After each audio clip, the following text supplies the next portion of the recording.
الأنبياء والمرسلين أما بعد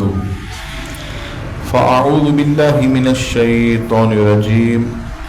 بسم اللہ الرحمن الرحیم۔ کن چیزوں سے روزہ ٹوٹ جاتا ہے اور کن چیزوں سے روزہ نہیں ٹوٹتا، ان مسائل کا بیان آپ کی خدمت میں عرض کر رہا تھا۔ آج اس سلسلے کو مزید جو ہے وہ آگے بڑھاتے ہیں۔ آج سب سے پہلے کچھ خواتین کے حوالے سے مسائل آپ کی خدمت میں پیش کروں گا۔ جہاں تک ہماری بہن بیٹیوں تک ہماری آواز جا رہی ہے وہ تو اسے سماعت کر لیں گی۔ آپ مرد حضرات بھی اپنی خواتین کو یہ مسائل ضرور جو ہے وہ بتائیے گا۔ سب سے پہلی چیز آپ جانتے ہیں خواتین کے اندر لپسٹک لگانے کی ایک عادت ہے۔ تو کیا روزے کی حالت میں اگر کوئی خاتون لپسٹک کا استعمال کرے تو اس سے روزے پر فرق پڑے گا یا نہیں پڑے گا؟ تو یاد رکھیے گا کہ روزے کی حالت میں لپسٹک لگانے سے روزہ نہیں ٹوٹے گا۔ روزے کی حالت میں لپسٹک لگانے سے روزہ نہیں ٹوٹے گا، میک اپ کرنے سے روزہ نہیں ٹوٹے گا۔ ہاں البتہ اگر کسی خاتون کو یہ جو زبان ہے یہ لبوں پر لگانے کی عادت ہو، بار بار ایسے زبان لبوں پر لگانے کی عادت ہو، تو پھر اس عورت کے لیے بچنا ضروری ہے، کیونکہ جب لپسٹک پر بار بار زبان لگے گی تو اس کا مزہ جو ہے یہ منہ کے اندر محسوس ہوگا اور پھر حلق میں جو ہے اس کے اجزاء داخل ہوتے ہیں۔ تو ایسی عورت لپسٹک لگانے سے جو ہے وہ پرہیز کرے، اور اگر ایسی عادت نہیں ہے، خالی لبوں پر لپسٹک لگی ہوئی ہے، تو ایسی صورت میں روزے پر کوئی بھی اثر نہیں آئے گا۔ اسی طرح عورت جو ہے حیض و نفاس کے عالم میں روزہ نہیں رکھے گی۔ پہلے بھی میں نے عرض کیا کہ اگر کوئی خاتون روزے سے ہے اور ایام آ گئے تو ایام آتے ہی اس کا روزہ ٹوٹ جائے گا، اور اس دن کا بھی روزے کی وہ قضا کرے گی، اگرچہ مغرب کے تھوڑی دیر پہلے ہی حیض آ گیا، ایام شروع ہو گئے، تو ایسی صورت میں بھی وہ اس دن کے روزے کی بھی قضا کرے گی، اور باقی جو چھوٹ جائیں اس کو رمضان کے بعد جو ہے پاک ہونے کے بعد جو ہے وہ رکھے گی۔ اسی طرح خواتین کے اندر آپ جانتے ہیں کہ انہوں نے یہ تہیہ کر لیا کہ نفاس کے عالم میں، نفاس کہتے ہیں جب بچی کی ڈیلیوری ہوتی ہے، تو انہوں نے یہ تہیہ کر لیا کہ بھئی 40 دن تک نہ ہم نے نماز پڑھنی ہے، نہ روزہ رکھنا ہے، نہ کچھ کرنا۔ تو یاد رکھیے گا کہ ہر عورت 40 دن تک نفاس کی حالت میں نہیں رہتی۔ بعض ایسی عورتیں ہیں جو 20 دن میں پاک ہو جاتی، 25 دن میں، یعنی خون بند ہو جائے تو سمجھ جائیے کہ عورت نفاس سے پاک ہو گئی۔ تو جیسے ہی پاک ہو جائے تو پاک ہونے کے بعد وہ نمازیں بھی پڑھے، روزہ بھی رکھے، قرآن مجید فرقان حمید کی وہ تلاوت بھی کرے، لیکن جب تک نفاس ہے، ہاں ایسا بھی ہوتا ہے کہ بعض خواتین 40 دن میں پاک ہوتی، تو 40 دن میں جو پاک ہوتی ہیں تو وہ اب 40 دن کے بعد بھی اگر خون آئے تو فقہا فرماتے ہیں اب یہ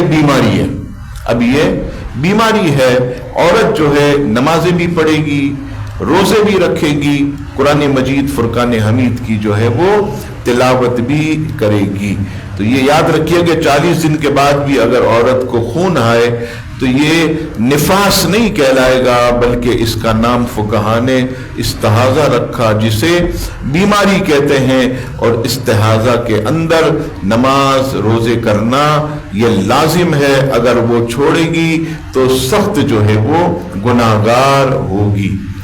اسی طرح کل میں نے عرض کیا کہ اگر کوئی کینسر کا مریض، کوئی دمہ کا ایسا مریض کہ دائمی بیماری، اب وہ صحیح نہیں ہو سکتا، تو ایسا دائمی مرض اگر کسی کو لگ جائے تو وہ پھر اپنے ایک روزے کا ایک فدیہ دے گا، یعنی ایک فطرے کی رقم جو غالباً اس وقت 230 یا 40 روپیہ، وہ ایک دن کا جو ہے وہ دے گا۔ اب یہاں پر بعض لوگ یہ بھی کہتے ہیں مولانا صاحب ہم غریب آدمی ہیں تو ہم کیسے، تو آپ تھوڑے تھوڑے پیسے جمع کر لیں، تھوڑے تھوڑے پیسے جمع کریں، اور جمع کرنے کے بعد پھر جو ہے آپ ایک ساتھ اسے ادا کر دیں۔ زکوٰۃ دینے والوں سے بھی ہم یہی کہتے ہیں کہ ایک ساتھ اگر آپ کے 14-15 ہزار روپے یا 20 ہزار روپے نہیں نکلتے تو آپ ایک کام کریں، ایک ڈبہ بنا لیں اور اس باکس کے اندر روزانہ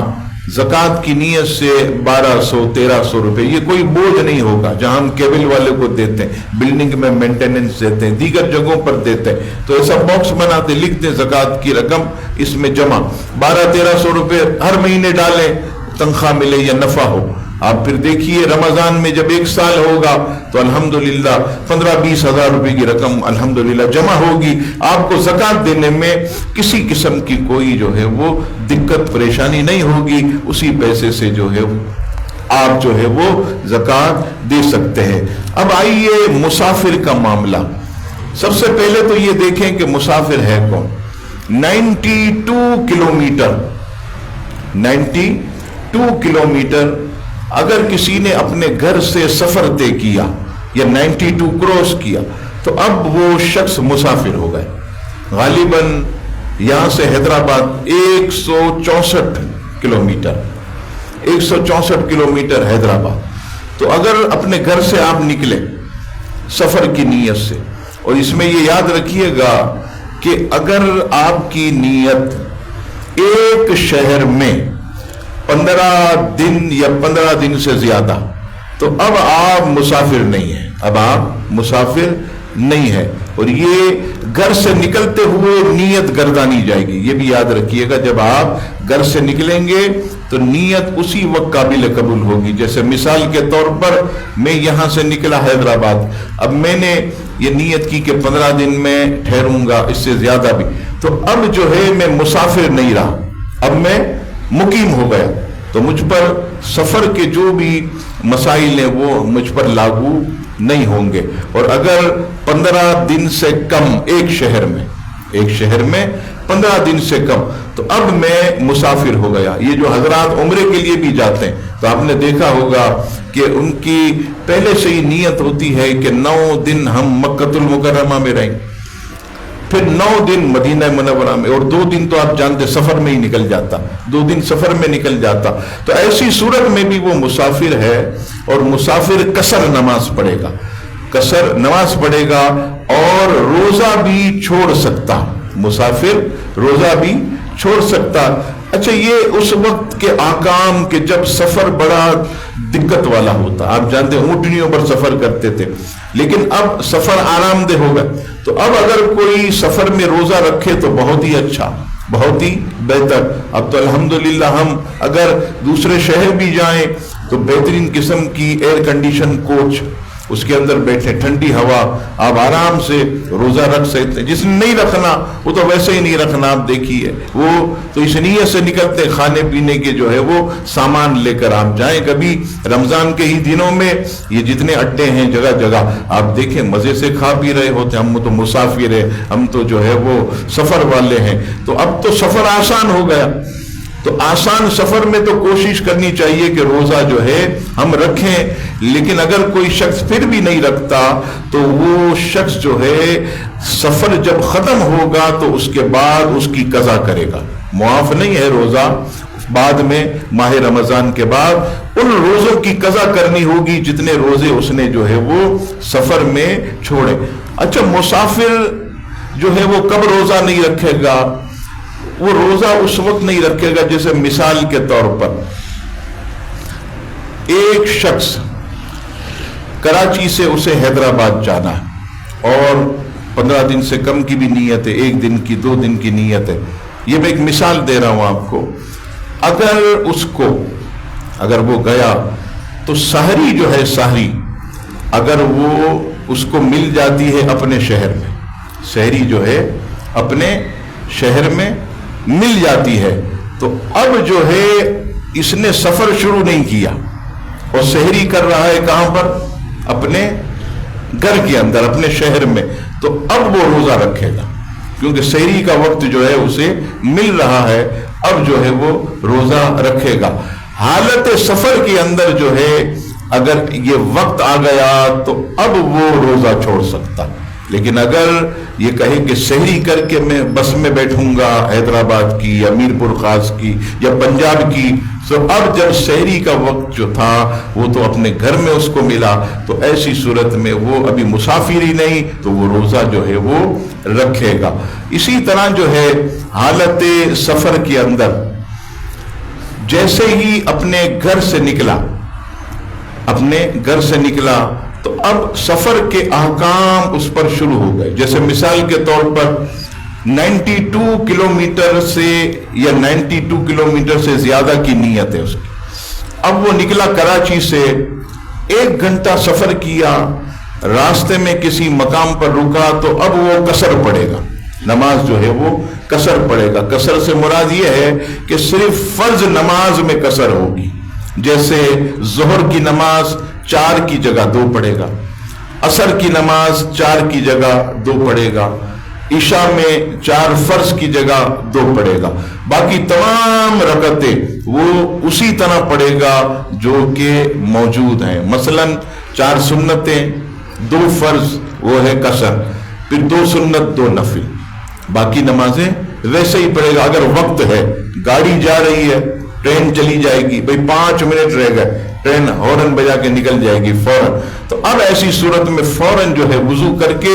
2 رکعت نماز پڑھے اور ٹرین میں بیٹھ جائے اور روانہ ہو جائے۔ بس جا رہی کہ بھئی فوراً 10 منٹ میں آنا، اب وہ اتنی 12 رکعتیں تھوڑا ہی پڑھ سکتا، تو فوراً وضو کرے، 2 رکعت نماز فرض پڑھے اور اپنی گاڑی کے اندر بیٹھ کر کے جو ہے وہ روانہ ہو جائے۔ تو اس طرح جو ہے شرعی طور پر مسافر جو ہے یہ ساری چیزیں کر سکتا ہے۔ اس کے علاوہ بھی سفر کے حوالے سے جو مزید مسائل ہیں روزے کے، میں انشاءاللہ تبارک و تعالی آپ کی خدمت میں عرض کروں گا، اس کا سلسلہ انشاءاللہ تعالی جاری رہے گا۔ اللہ تبارک و تعالی ہم سب کو ماہ رمضان کی برکتیں عطا فرمائے، ماہ رمضان کا نور عطا فرمائے۔ روز کہتا ہوں، پھر بھی کہوں گا کہ آپ اپنے جذبے کو جوان رکھیں۔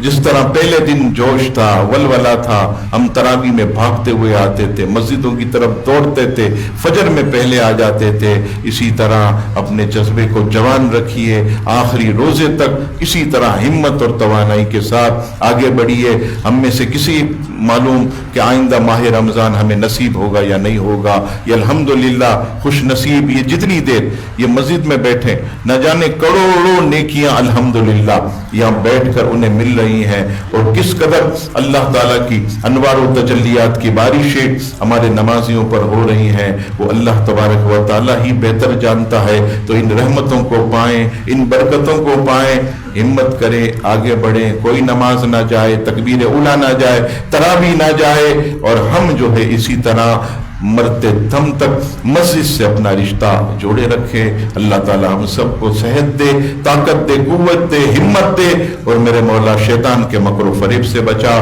آمین۔ وما علینا الا البلاغ۔